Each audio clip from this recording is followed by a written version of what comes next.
My name, first of all, is Kayode Atobatele. I am also an ex-junior airman of the Air Force Military School in Jos. Thank you very much. And today we have two guests. We always try and bring on one ex-junior airman and another ex-junior airwoman. And I'm going to actually allow them introduce themselves. So I will go over to. We do this by number. Seniority in the military is forever.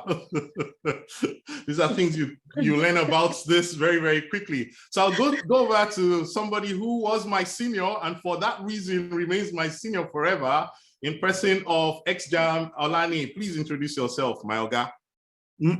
Well, first of all, I want to thank you guys for inviting me to be a part of this. I also count it as a privilege, to be counted worthy to be able to contribute to what you guys are doing. So my name is Olani Adioshun. Currently, I'm a software architect. I design software applications, and I also write books. I do quite a number of things, and I'm really glad to be here with you guys. Awesome, awesome. An entrepreneur, if I do say so myself. Bisola actually asked a few more questions. Thank you. Stay tuned. And so let me just go back to Ogani quickly again with another question, and then Ogake will take up from there. So Ogani, I want to ask you, what is your opinion of the school of thought that's kind of like suggests that entrepreneurial skills should be incorporated into the curriculum of secondary school students in view of the way things are presently in Nigeria, the economy of Nigeria, and how graduates are unable to get white-collar jobs? What is your opinion on this school of thought? Do you think schools or the government should start looking in that direction to see how they can incorporate entrepreneurial skills in the curriculum of secondary school students? Ogani. Thank you. I mean, Kay knows me very well. You also know me. So it's like knowing where I would tilt towards in answering this question, So my opinion is that, yes, it should be incorporated, actually. So I'll probably take my story. So I'm going to use my story. So we all grew up, left military school, went into higher institutions with the hope that we'll come out and get jobs in the banks, in the oil companies and all that. And you'd realize that, yeah, eventually got those jobs. I mean, I eventually worked in a bank, or in 2 different banks, actually. Okay. Yeah. Oh yeah, I worked in 2 different banks. So you start to do that job, you get into the second bank, and start to ask yourself that, look, no, this is not what I'm cut out for. I'm not cut out for this 9-to-5 thing. No.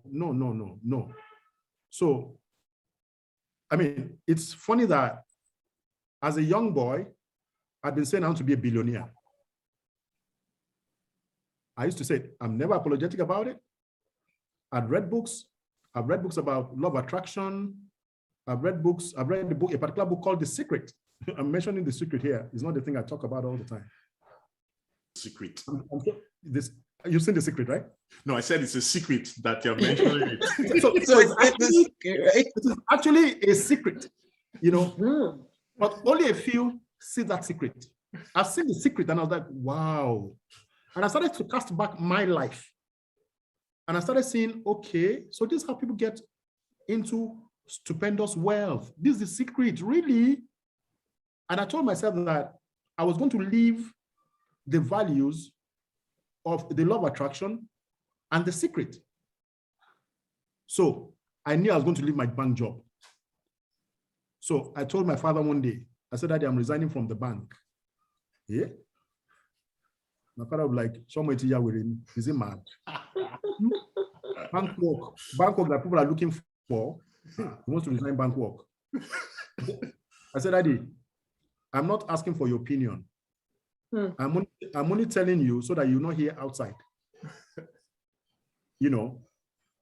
And when it was time, I resigned. And I told myself that now that I'm young, let me go and suffer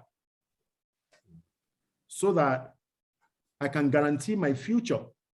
Now, let me tell you what I realized. I realized that our uncles, our aunties were getting poorer as they were growing older. So you hear about one of your uncles that had 2 cars 10 years ago, and 10 years after, he doesn't have a car. So I was looking at that trend, and I was asking myself, I said, no, I don't want to be like this. And I think about the Warren Buffett in the US. And I remember that, look, as they're growing older, they're getting wealthier. And I'm like, yes, these are the kind of people I want to be like, yes. And the only way to do that is to become an entrepreneur. Okay, so I made up my mind that if I'm going to die, being an entrepreneur, I prefer to die. And I would die in peace, and I'll rest in peace. And I'll never have any regrets for leaving paid employment. So now, when you look at the age at which I left banking, so bring it back to if all of that experience started in AFMS, okay, as a young child, you know. And interestingly, I'm just even thinking now, I'm just remembering, let me even tell you, as a junior airman in AFMS, I used to snap photographs. I had a Polaroid camera. I just remembered. If you remember, Kay, I had a Polaroid camera that I used to snap students. You know, these Polaroid cameras that will print, that will print immediately. Yeah. You snap, you understand? And I used to make small quid, even while as a student in AFMS. Yeah, the photography business. Photography business. It's funny now that I don't snap photos again. No, before you see me snap photos, I see me now. Oh my God! When somebody says, "Nee, send me a photo," I'm like, "Photo? Where you do? Where you do?" I don't snap photos again. And I remember those years. Even as a junior airman, I used to snap students. Maybe inter-squadron sports competition. I had that camera, that Polaroid camera, and I'll make whatever 10 kobo and whatever thing that we used to do at that time. So imagine that I was encouraged, all right, at that time, all right, maybe I'll become a billionaire a lot earlier. So we cannot, because the truth about it is that when you look at people who are in paid employment, it's difficult. It's difficult. I don't know if it's happened. I don't know anybody to be a paid employee and become a billionaire. I don't know who they are. I don't know who they are anyway. So it's only entrepreneurs I see become billionaires. Me, I don't know if there are paid employees that are billionaires.